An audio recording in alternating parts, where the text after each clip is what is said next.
ಅಲ್ಲ, ಯತೀಂದ್ರ ಅವ್ರ ಬಾಯಲ್ಲಿ ಸಿದ್ದರಾಮಯ್ಯ ಅವರು ಈ ರೀತಿ ಹೇಳ್ತಿದ್ದಾರೆ ಅಂತಂದು ಬಿಜೆಪಿ ಅವರು ಹೇಳ್ತಿದ್ದಾರೆ. ರೀ, ಸಿದ್ದರಾಮಯ್ಯ ಅವರು ತೂಕದ ರಾಜಕಾರಣಿ.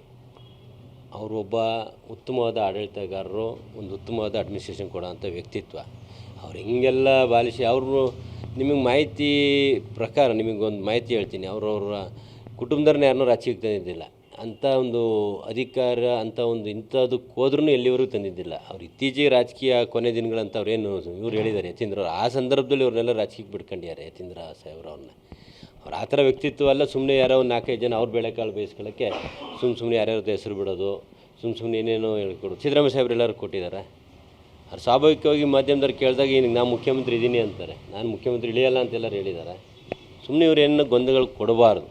ಆಮೇಲೆ ತಾವೊಂದು ಹೇಳ್ತೀರಿ, ಜಾರಕಿಹೊಳಿ ಸಾಹೇಬ್ರ ಬಗ್ಗೆ ಹೇಳ್ತೀರಿ. ಅವರು ಮೊನ್ನೆ ಏನು DCC ಬ್ಯಾಂಕ್ ಚುನಾವಣೆ ಆದಾಗ ಒಂದು ಉತ್ತರ ಅವರು ಹೇಳಿಕೆಗೆ ಪೊಲೀಸ್ ಸ್ಟಾಪ್ ಇಟ್ಬಿಟ್ರು. ನಾನು 2033 ಕ್ಲೈಮ್ ಮಾಡೋದು ಅಂತ ಅವರು ಒತ್ತಿ ಹೇಳಿದ್ದಾರೆ. ನಾನು 2033 ಇನ್ನೂ 10 ಇಯರ್ಸ್ ಅವ್ರ ಕ್ಲೈಮು. ಹಂಗಿದ್ದಾಗ ಯಾಕೆ ಗೊಂದಲ? ಎಲ್ಲ ಸುಸೂತ್ರವಾಗಿ ನಡೀತಿರ್ಬೇಕಾರೆ ಗೊಂದಲ ಯಾಕೆ ತರಬೇಕು?